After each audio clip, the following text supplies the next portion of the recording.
ओम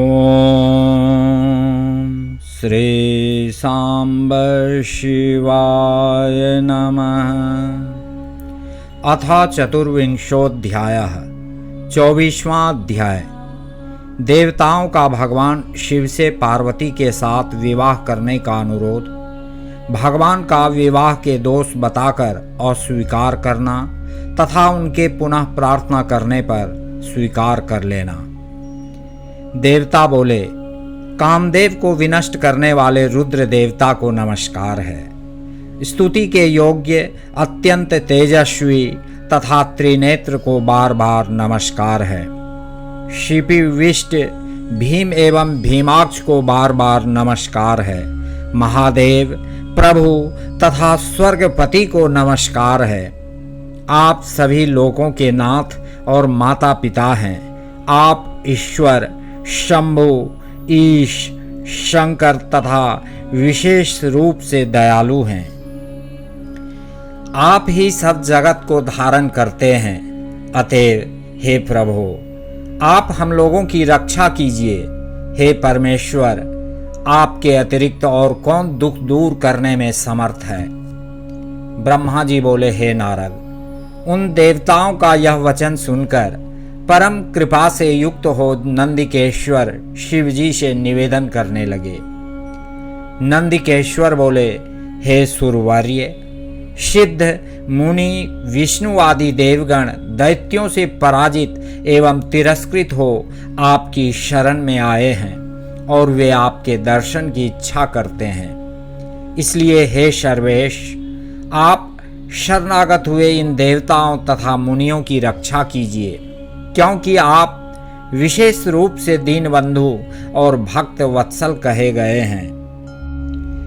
ब्रह्मा जी बोले, इस प्रकार जब दयालु नंदिकेश्वर ने बार बार शिवजी से निवेदन किया, तब उन्होंने धीरे धीरे अपने नेत्र खोलकर समाधि का त्याग किया। उसके बाद समाधि से उपरत हुए वे महाज्ञानी परमात्मा शंभु सभी देवताओं से कहने लगे।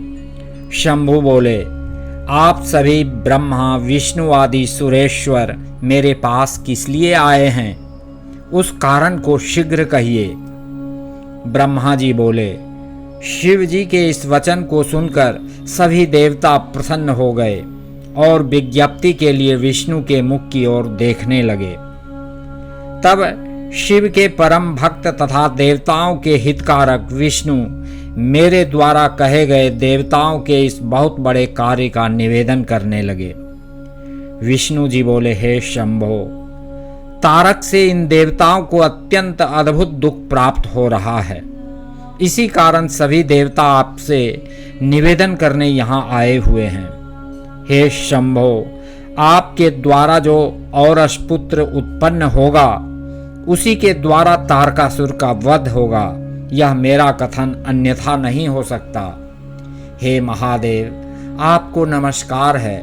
आप इस बात का विचार कर देवताओं पर दया कीजिए। हे स्वामिन, तारकासुर से उत्पन्न इस महाकष्ट से देवताओं का उद्धार कीजिए।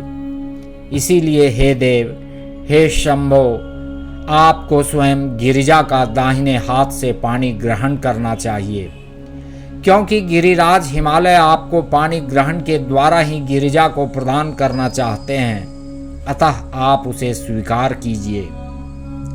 विष्णु के इस वचन को सुनकर योग में तत्पर भगवान शिव अत्यंत प्रसन्न हो गए और उनकी सद्गति के लिए उत्तम उपदेश करते हुए कहने लगे। शिव जी बोले, हे देवताओं, जब मैं सर्वसुंदरी गिरिजा देवी को स्वीकार करूंगा, तब सभी देवता मुनि तथा ऋषि सकाम हो जाएंगे। फिर तो ये परमार्थ मार्ग पर चल ना सकेंगे।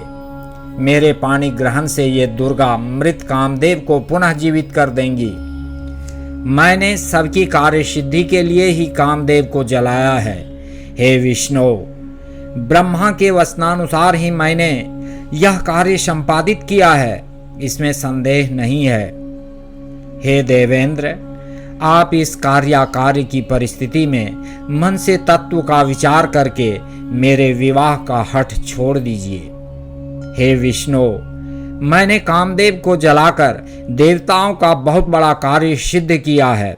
अब उचित यही होगा कि मेरे साथ समस्त देवगण सुनिश्चित रूप से निष्काम होकर निवास करें।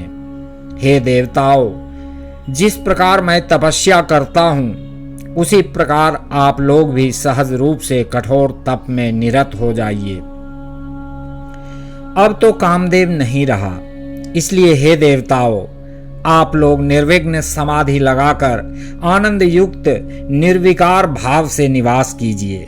हे विधे, हे विष्णु, हे महेंद्र, हे मुनिगण, हे देवगण, आप लोगों ने पूर्व समय में कामदेव के द्वारा किए गए सारे कार्य को भुला दिया है, उन सब पर विचार कीजिए। हे देवताओं, पहले इस महाधनुर्धर कामदेव ने हठ से सभी देवताओं का ध्यान नष्ट कर दिया था। काम ही नरक का द्वार है। काम से क्रोध उत्पन्न होता है, क्रोध से मोह होता है और मोह से तप विनष्ट हो जाता है। अतः आप सभी श्रेष्ठ देवताओं को काम एवं क्रोध का परित्याग कर देना चाहिए। आप सभी को मेरी यह बात स्वीकार करनी चाहिए, क्योंकि मेरी बात कभी असत्य नहीं सिद्ध होती। ब्रह्मा जी बोले, हे नारद, वृषभ ध्वज भगवान महादेव जी इस प्रकार कहने के बाद विधाता विष्णु, मुनिगण तथा देवताओं से उत्तर की प्रतीक्षा करने लगे। तब अपने गणों से घिरे हुए वे शंभु चुपचाप होकर समाधि में स्थित हो स्थाणु के समान अचल हो गए। वे शंभु अपने अंतःकरण में अपने निरंजन, निराभास, निर्विकार एवं निरामय स्वरूप का ध्यान करने लगे, जो सबसे परे, नित्य, निर्मम, विग्रह रहित, शब्दातीत, निर्गुण, ज्ञान गम्य तथा परात्पर है। इस प्रकार अनेक जगत की सृष्टि करने वाले वे अपने परम रूप का चिंतन करते हुए ध्यान में स्थित हो परमानंद में निमग्न हो गए। उस समय विष्णु, इंद्र आदि सभी देवता शंकर जी को ध्यान में स्थित देखकर विनम्र होकर नंदिकेश्वर से कहने लगे। देवता बोले, हे नंदिकेश्वर, शिवजी विरक्त होकर ध्यान में मग्न हैं। अब हम लोगों को क्या करना चाहिए? आप शंकर के सखा, सर्वज्ञ एवं इनके पवित्र सेवक हैं। हे गणाधिप, शिवजी किस उपाय से हम लोगों पर प्रसन्न होंगे, उस उपाय को शीघ्र बताइए। हम लोग आपकी शरण में आए हैं। ब्रह्मा जी बोले, हे मुने, जब इंद्रादि देवताओं ने इस प्रकार नंदी से निवेदन किया, तब शिवजी के प्रियगण नंदी उन देवताओं से कहने लगे। नंदीश्वर बोले, हे हरे, हे विधे, हे इंद्र, हे देवताओं, हे मुनियों, आप लोग शिवजी को संतुष्ट करने वाला मेरा वचन सुने। यदि आप लोगों का ऐसा ही हठ है कि शिवजी स्त्री का पानी ग्रहण करें, तो अत्यंत दीन भाव से आप सभी शिवजी की उत्तम स्तुति करें। हे देवताओं, महादेव भक्ति द्वारा वश में हो जाते हैं, अन्य साधारण उपायों से वशीभूत नहीं होते। वे परमेश्वर उत्तम भक्ति से अकार्य भी कर सकते हैं। हे ब्रह्मा, विष्णु आदि देवताओं, आप लोग ऐसा ही कीजिए, अन्यथा जहाँ से आए हैं वहीं शीघ्र ही चले जाइए, विलंब ना कीजिए। ब्रह्मा जी बोले, हे मुने, उनकी यह बात सुनकर विष्णु आदि वे देवता उस बात को मानकर अत्यंत प्रेम से शंकर का स्तवन करने लगे। हे देवदेव, हे महादेव, हे करुणा सागर, हे प्रभो, महान क्लेश से हम लोगों का उद्धार कीजिए, हम शरणागतों की रक्षा कीजिए। ब्रह्मा जी बोले, इस प्रकार बहुत ही दीन हो देवताओं ने शिवजी की स्तुति की और वे सब व्याकुल चित्त होकर उच्च स्वर से रोने लगे। मुझे साथ लेकर विष्णु ने मन से शिवजी का स्मरण करते हुए परम भक्ति से युक्त होकर दीन वचनों से शंभु से प्रार्थना की। इस प्रकार जब मैंने, विष्णु ने तथा सभी देवताओं ने शंभु की स्तुति की, तब भक्त वात्सल्य के कारण वे महेश्वर ध्यान से विरत हो गए। तदनंतर प्रसन्न चित्त होकर दुखों का हरण करने वाले वे भक्त वत्सल शंकर विष्णु आदि देवगणों को हर्षित करते हुए करुणा भरी दृष्टि से देखकर कहने लगे। शंकर बोले, हे हरे, हे विधे, हे इंद्रादि देवताओं, आप सब एक साथ किस लिए आए हैं? मेरे सामने सच सच बताइए। विष्णु बोले, हे महेश्वर, आप सर्वज्ञ, अंतर्यामी तथा अखिलेश्वर हैं। क्या आप हमारे मन की बात नहीं जानते? फिर भी मैं आपके आज्ञानुसार निवेदन कर रहा हूँ। हे मृड, हम सब देवताओं को तारकासुर से महान दुख प्राप्त हो रहा है, इसीलिए हम देवताओं ने आपको प्रसन्न किया है। वे शिवा आपके लिए ही हिमालय की कन्या के रूप में उत्पन्न हुई हैं, क्योंकि आपके द्वारा पार्वती से उत्पन्न पुत्र के द्वारा ही तारकासुर की मृत्यु होने वाली है। यह बात अन्यथा नहीं है। ब्रह्मा जी ने उस तारकासुर को इसी प्रकार का वरदान दे रखा है, वह अन्य किसी के द्वारा मारा नहीं जाएगा। यही कारण है कि वह सबको पीड़ित कर रहा है। इस समय देवर्षि नारद के उपदेशानुसार वे पार्वती तपस्या कर रही हैं और उनके तेज से चराचर सहित समस्त त्रैलोक्य व्याप्त हो रहा है। इसलिए हे परमेश्वर, आप शिवा को वर देने हेतु जाइए। हे स्वामिन, ऐसा करके हम देवताओं का दुख दूर कीजिए तथा हम लोगों को सुखी कीजिए। हे शंकर, देवताओं के और मेरे मन में आपका विवाह देखने के लिए महान उत्साह है, अतः आप उसे उचित रूप से कीजिए। हे परात्पर, आपने रति को जो वरदान दिया है उसका भी अवसर उपस्थित हो गया है। आप अपनी प्रतिज्ञा को सफल कीजिए। ब्रह्मा जी बोले। इस प्रकार कहकर उन्हें प्रणाम कर तथा अनेक प्रकार के स्तोत्रों द्वारा उनकी स्तुति करके विष्णु आदि देवता और महर्षि सब के सब उनके सामने खड़े हो गए। तब वेद की मर्यादा की रक्षा करने वाले तथा भक्तों के अधीन रहने वाले शिवजी भी देवताओं के वचन को सुनकर हंस करके शीघ्र कहने लगे। शंकर बोले, हे हरे, हे विधे, हे देवताओं, मैं ज्ञान से युक्त और यथोचित बातें कहता हूँ, उसे आप सब आदर पूर्वक सुने।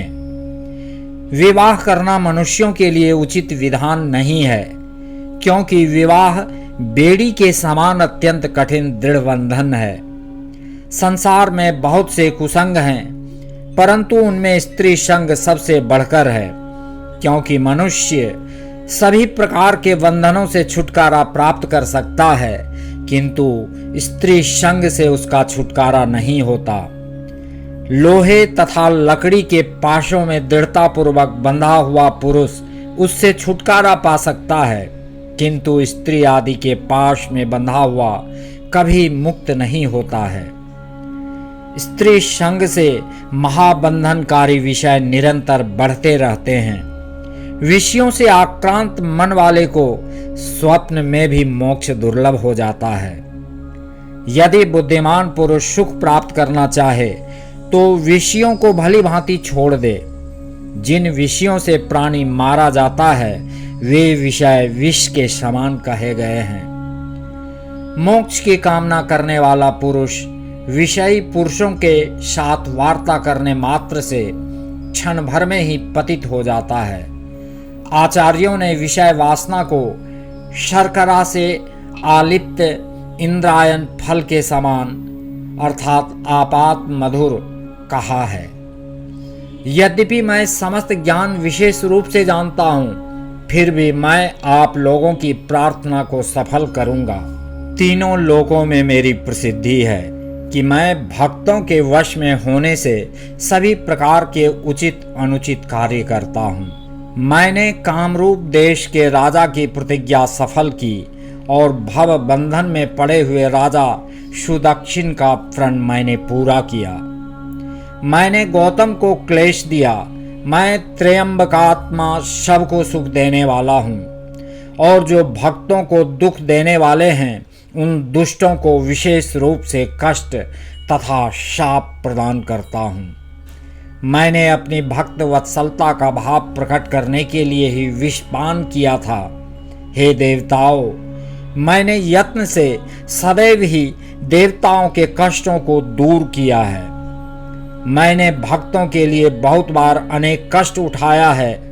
मैंने विश्वानर मुनि के घर गृहपति के रूप में जन्म लेकर उनके दुख को दूर किया है।